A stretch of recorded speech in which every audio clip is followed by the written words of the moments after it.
அஸ்ஸலாமு அலைக்கும் வரஹ்மத்துல்லாஹி வபரகாத்து. கண்ணியத்திற்குரிய எல்லாம் வல்ல அல்லாஹ்வின் நல்லடியார்களே, ரமலான் மாதத்தினுடைய கடைசி நாளை நாம் அடைந்திருக்கின்றோம்.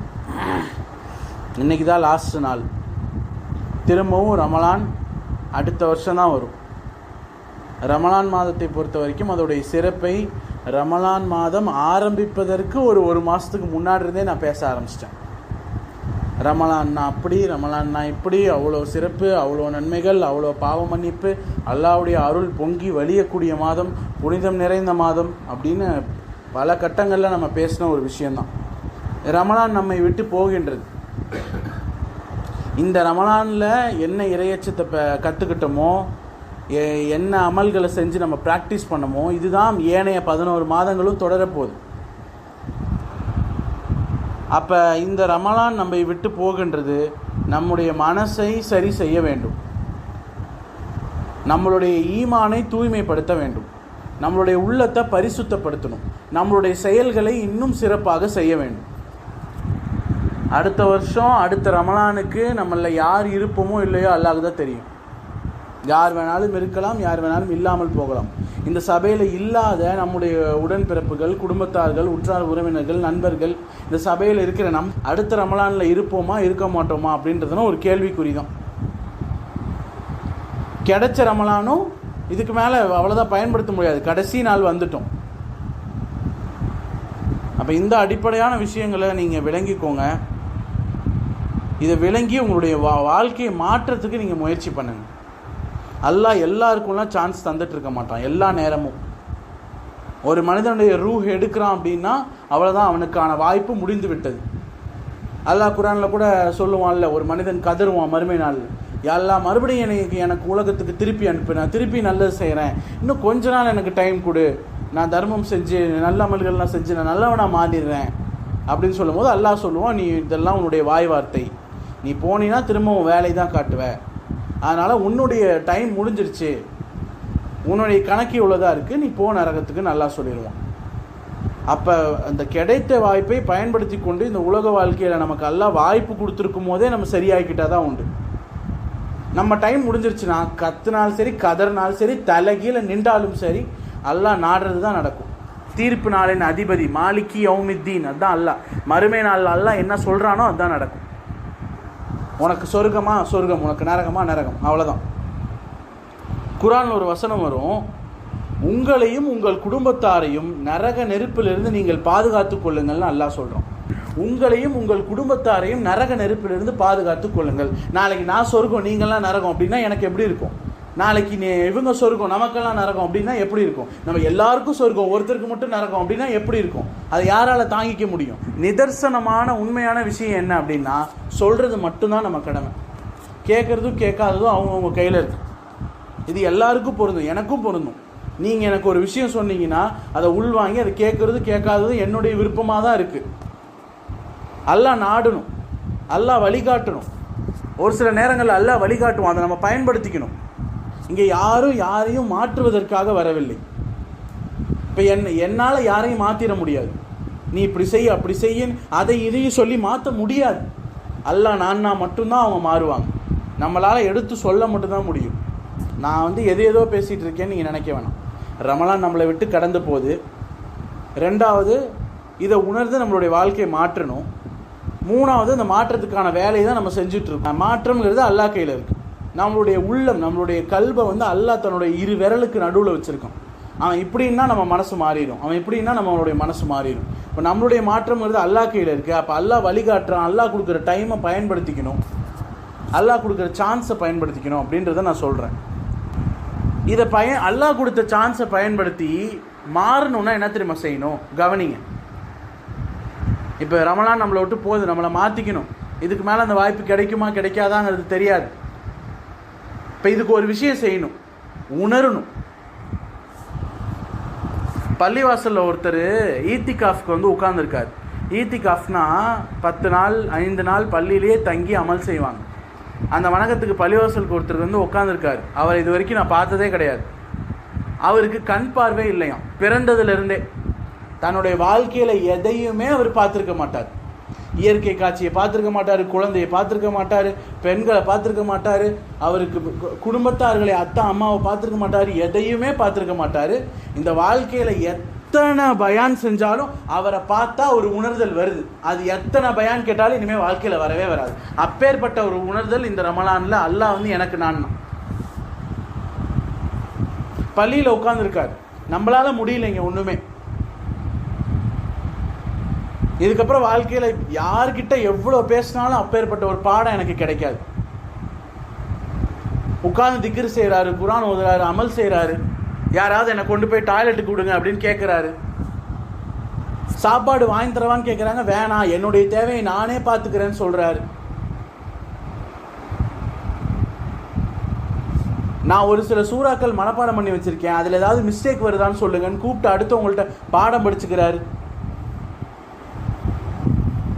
அவர் நினச்சிருந்தா அல்லாஹ் கருணையாளன்றீங்களே எனக்கு கண்ணு கொடுக்காம போயிட்டானே அப்படின்னு அல்லாஹ் உதறி தள்ளிட்டு போகிறதுக்கு எவ்வளோ நேரம் ஆகும்? இடையில கண் பார்வை போயிருந்ததா கூட பரவாயில்ல, பிறந்ததுலேருந்து எதையுமே பார்த்ததில்லை அவர். நாம் ஒரு சில நல்ல அமல்கள் செய்வோம், சொர்க்கத்துக்கார காரியங்கள்லாம் செய்வோம், மற்றவங்களோட நம்ம ஏதோ பரவாயில்லப்பா அப்படின்னு நினைக்கிறப்ப அல்லாஹ் இந்த பாடத்தை கொடுக்குறோம். மற்றவங்கள விட நீ ஒன்றும் சிறந்தவன் கிடையாது, உன்னை விட பெஸ்டானவங்க உலகத்தில் இருக்காங்க, நீ இன்னும் மாறணும் அப்படின்னு எனக்கு தோணுச்சு.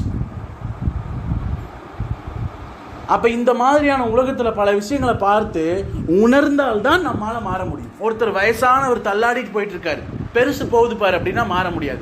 அந்த மாதிரி தானே நாளைக்கு நானும் வயதான காலத்தில் தள்ளாடிட்டு போவேன் அப்படின்னு உணரணும். கண் பார்வை இல்லாமல் ஒருத்தர் போகிறாரு, அவர் பாவம் கண் பார்வை இல்லாத ஒரு 5 ரூபா 10 ரூபா போட்டு போகக்கூடாது. அவருக்குமா எனக்கு கண் பார்வை இல்லைன்னா என் நிலைமை என்ன அப்படின்னா மாறும். ஒருத்தர் மவுத்தாகி கிடக்கிறாரு ஜனாசாவா, மவுத்துக்கு போகிறோம், தீதார் பார்த்தாச்சா வந்தால் மாறவே மாட்டோம். அந்த ஜனாசா தொழுகை அங்கேயே முடிச்சு ஒருத்தர் பயான் பண்ணுறாரு ஆக்ரோஷமாக 1/2 மணி நேரம், மாறவே மாட்டோம். இதே மாதிரி தானே நானும் ஒரு நாள் ஜனாசாவாக இருப்பேன் அப்படின்னு உணர்ந்தால் தான் மாறும். ஒருத்தருக்கு ஒரு கஷ்டம் வந்துருச்சு, ஐயோ பாவம் அப்படின்னா மாற மாட்டோம். அந்த கஷ்டத்தில் நம்ம இருந்தால் நம்ம என்ன செய்வோம்? அப்போ அந்த கஷ்டம் நமக்கு வராமல் இருக்குல்ல, அல்லாஹ்க்கு நன்றி செலுத்துவோம், அவர் அதுலேருந்து காப்பாற்ற அல்லாஹ்ட்ட வந்து துவா செய்வோம். அந்த நிலைமை எனக்கு கொடுக்காம வச்சுருக்கான்ல, இப்படி உணர்ந்தால் மாறுவோம். உணரவில்லை என்று சொன்னால் இன்னும் 10 வருஷம் ஆனாலும் சரி 20 வருஷம் ஆனாலும் சரி மாறவே முடியாது. அப்போ என்ன நடந்தால் நம்ம மாறுவோம்? நம்ம கால் போயிடுச்சுன்னா மாறிடுவோமா? அதுக்கப்புறம் ஒழுங்காக இருந்துடலாமா? அல்லாஹ் சொன்ன எல்லாத்தையும் கடைபிடிக்க ஆரம்பிச்சிடலாமா? இல்லை கண்ணு போயிடுச்சு, ஃப்யூச்சரில் எதனா ஒன்று வாங்கி கண்ணு போயிடுச்சு, அல்லது லிவர் ஃபெயிலியராக போயிடுச்சு, 2 கிட்னியும் எடுத்துட்டாங்க, இப்போயாவது மாறுவோமா? என்ன நடந்தால் நம்ம மாறுவோம்? உங்களுக்குள்ளேயே நீங்கள் ஒரு கேள்வியை கேட்டுக்கொள்ளுங்கள். என்ன நடந்தால் நான் மாறுவேன்? ரமலான் வந்து நான் மாறல, வேறு என்ன செஞ்சு நான் மாறல, பாவம் மன்னிப்பு கேட்கல, அல்லாஹ் கிட்ட திரும்ப சரணடையலை, நேசிக்கின்ற நெருக்கமான ஒரு உயிர் இறந்துருச்சு, அப்போ நான் மாறிடுவேனா? அல்லாஹ் அந்த உயிரை எடுத்துட்டுமா? குடும்பத்தில் யாராவது ஒருத்தரை? என்ன நடந்தால் நான் மாறுவேன்? இல்லை எது நடந்தாலும் நான் மாற மாட்டேனா?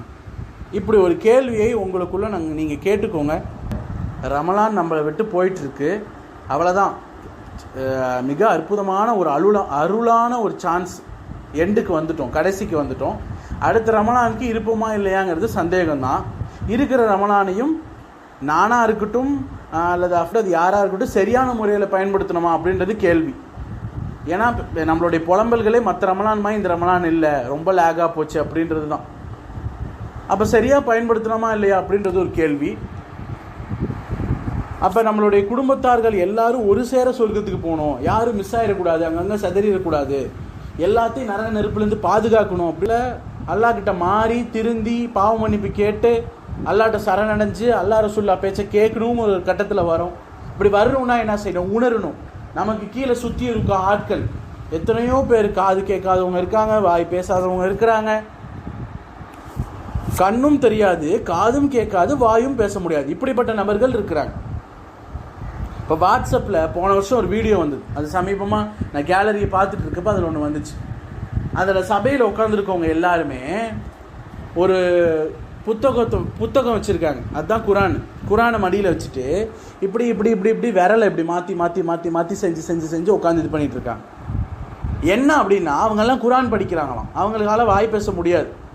அங்கே அந்த சபையில் இருக்க அத்தனை பேர்னாலையுமே வாய் பேச முடியாது. வாய் பேசாதவங்க எப்படி பேசுவாங்க அடுத்தவங்கள்ட்ட? நான் இப்படி போனேன் வந்தேன் ஆக்ஷன்லேயே செய்வாங்கல்ல. குரானை விரித்து வச்சு ஆக்ஷன் மூலிமா குரானை படித்து கொண்டு இருக்கிறார்கள். நான் ஏற்கனவே சொல்லியிருக்கேன், குரான் அருளப்பட்ட மாதம் தான் ரமலான் மாதம். குரானுக்காக தான் நம்ம இவ்வளவும் செய்கிறோம். குரான்னா அல்லாஹ் சொன்ன எல்லா விஷயங்களும் தான் குரான். அல்லாஹ் நம்மக்கிட்ட டைரெக்டாக பேசுகிறது குரானு. குரானை மட்டும் நீங்கள் பற்றி பிடிச்சிக்கிட்டிங்கன்னா உங்கள் வாழ்க்கையில் நீங்கள் தொட்டதெல்லாம் வெற்றி தான், உங்களுக்கு எந்த பிரச்சனையும் வராதுன்னு பல கட்டங்களில் சொல்லியிருக்கேன். வாய் பேச முடியாது, குரானை ஓத முடியாது அவங்களால, ஆனால் ஆக்ஷனில் குரானை ஓதிக்கிட்டு இருக்காங்க. நாம் எப்படி இருக்கோம்? அரபியும் படிக்கிறது இல்லை, தமிழும் படிக்கிறது இல்லை, அல்லாஹ் என்ன சொல்ல வந்தாருக்கான்னு தெரியாது. யாராவது ஒருத்தவங்க குரானில் எப்படி இருக்குன்னு எடுத்து சொன்னாலும் நடைமுறைப்படுத்த மாட்டோம். அல்லாஹ் குரானில் ஒரு 4 வசனங்கள் 47வது அத்தியாயத்தில் தொடர்ச்சியாக சொல்லிட்டு வரான். அதை மட்டும் நான் சொல்லி முடிச்சுக்கிறேன். அவர்கள் இக்குரானை சிந்திக்க வேண்டாமா, இல்லை அவர்களுடைய உள்ளங்களில் ஏதாவது பூட்டு போடப்பட்டிருக்கா அப்படின்னு அல்லாஹ் ஒரு கேள்வி கேட்குறான்.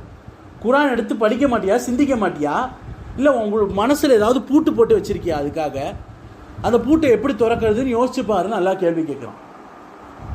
மனசை கண்ட்ரோல் பண்ணுறவன் அல்லாஹ் தான். அல்லாஹ் இப்படி ஒரு கேள்வி கேட்குறான்னா நம்ம மனிதர்கள் எந்த நிலைமையில் இருக்காங்கன்னு யோசிச்சு பாரு. நேர்வழி தங்களுக்கு தெளிவான பின் புறங்காட்டி திரும்பி சென்றவர்கள் ஷைத்தான் அதை அவர்களுக்கு அழகாக காட்டிவிட்டான், ஆசை வார்த்தை கூறிவிட்டான். சரியானது இதுதான் தெரிஞ்சிருச்சு, நேர்வழி குரானு இதை பிடிச்சா ஜெயிச்சிருவோம் அப்படின்றது தெரிஞ்சிருச்சு. தெரிஞ்சும் அதை புறந்தள்ளிட்டு நான் இதெல்லாம் எடுத்துக்க மாட்டேன் அப்படின்னு யார் போனாங்களோ அவர்களுக்கு ஷைத்தான் அவர்கள் செய்யக்கூடிய செயல்களை அழகாக காட்டிவிட்டான். நீ செய்கிறது தான் சூப்பரு, நீ இருக்கிற மாதிரியே இரு, நீ மாறிட்டீங்கன்னா உனக்கு பைத்தியம் பிடிச்சிரும், உனக்கு கை கால் வராமல் போயிடும், நீ இப்போ எப்படி இருக்கியோ அதே மாதிரியே இரு, அப்படியே போய் கொஞ்ச நாள் இருந்துட்டு அப்படியே மௌத்தாயிரு, அப்படியே முடிஞ்சிரு. ஷைத்தான் ஆசை வார்த்தை கூறுகிறான், ஷைத்தான் அழகாக காட்டுகிறான். நீ செய்கிறது தான் கெத்து, எப்போ பார்த்தாலும் பள்ளிவாசல் போயிட்டு வந்துக்கிட்டு அலைஞ்சிக்கிட்டு இது என்ன ஒரு வேலை, இதெல்லாம் ஷைத்தான் சொல்லக்கூடிய வார்த்தை. மனசில் சொல்லுவான், நமக்கு தெரியாமையே சொல்லுவான். நான் எப்போ பார்த்தாலும் பள்ளி வீடுன்னு தொழுவேன்னு என்ன போய் இருக்கிறதோ ஒரு லைஃப் ஜாலியாக என்ஜாய் பண்ணிட்டு போ. ஷைத்தான் சொல்லுவான், அழகான வார்த்தை கூறுவான், நமக்கு அழகாக்கி காட்டுவான், நம்மளை ஆசை வார்த்தை கூறி ஏமாத்துவான். அல்லாஹ் அருளியதை யார் வெறுத்தார்களோ அவர்களிடம் சில விஷயங்கள் உங்களுக்கு கட்டுப்படுவோம் என்று இவர்கள் கூறியதே இதற்கு காரணம். அல்லாஹ் அருளியதை குரானை வெறுத்துருவார்கள். அதில் எது தனக்கு பிடிச்சிருக்கோ அதை மட்டும் எடுத்துக்குவாங்க. உதாரணத்துக்கு ஒருத்தர் தர்மம் செய்கிறது பிடிச்சிருக்கு அப்படின்னு வச்சுக்கோ, அல்லாஹ் சொல்லியிருக்காம்மா நம்ம தர்மம் செய்யணுப்பா அப்படின்னு செய்வார், அதை மட்டும் தான் எடுத்துக்குவார், மீதி எல்லாத்தையும் விட்டுருவார். மற்றதெல்லாம் அவருக்கு பிடிக்காது, செய்யறதுக்கு தோணாது, வெறுத்துருவார். அப்போ அவர்கள் அல்லாஹ் அருளியதை வெறுக்கிறார்கள். வெறுத்தாருன்னா முடிஞ்சது கதை. அப்போ கடைசியில் அவங்க உணர்வாங்க, அவர்களுடைய முகங்களிலும் அவர்களுடைய முதுகுகளிலும் வானவர்கள் அடித்து உயிரை கைப்பற்றுவார்கள். அப்போ அவங்களுக்கு புரியும், மலக்குல் மௌத் வந்துருவாங்க, சக்கராத்துடைய நிலைமை, அந்த உயிர் தொண்டைக்குழியை அந்த அடையிற சமயம். அந்த சமயத்தில் மலக்குமார்கள் நல்லவர்கள் உயிரை ஈஸியாக எடுத்துருவாங்க, வர்றதும் தெரியாது போகிறதும் தெரியாது. கெட்டவங்களுடைய உயிர் வரமாட்டேன் அடம் பிடிக்கும்.